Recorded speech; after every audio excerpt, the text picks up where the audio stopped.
Yeah, a car, $4,000. There's a whole list, but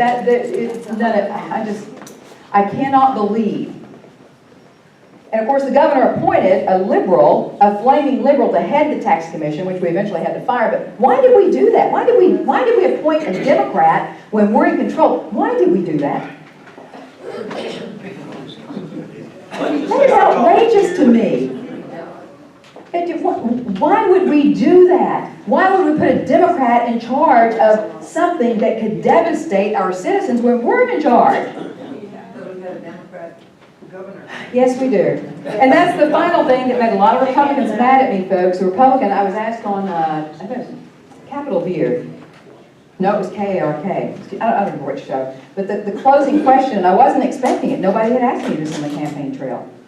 The anchor said, in closing, Jan, if you don't win this primary, are you going to endorse the governor? You going to endorse Asa? I said, no.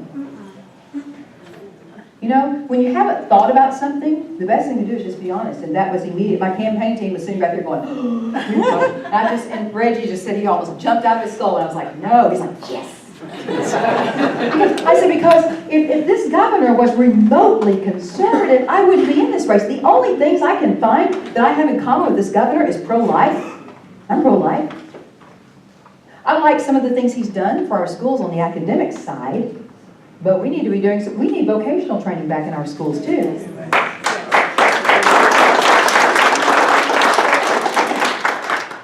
And Common Core out, yes. Yes, sir? Jan, there's been a movement, it seems like during the last general session, to undermine the FOIA. Well, you know why. Yeah, for transparency. It seemed like there's like 15 or 16 bills they tried to run that was going to gut FOIA.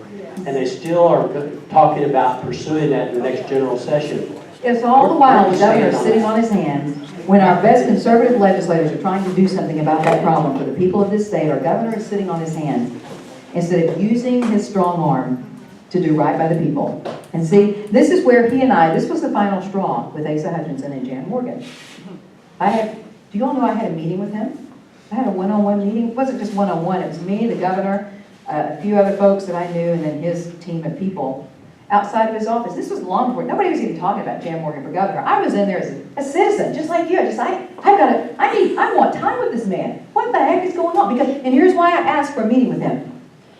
Because every Republican that I approached at the state capitol, I was given a list by one of our legislators, and she said, Jan, these are the Republicans that are voting in conflict with the Republican Party platform on standard Republican issues. These are the people. So I approached each. She said, just please, just confront them, pressure. So I approached each one of them. I said, I'm sure that I have misunderstood something. I have been told blah, blah, blah, blah. And I'm sure that they misread you. I know that, you're a Republican, right?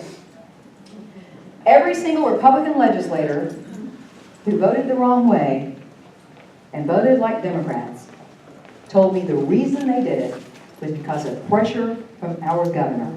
And the few conservative legislators who dared to bow up and stand up to him and say, no, I am not here to serve your will and your progressive agenda. I am here to represent the people who voted for me. And they are not progressive, they are conservative. The few legislators that had the guts to stand up to him, they all now have primary opposition in their races, strategically placed by the governor and funded by Asa PACs. What does that tell you?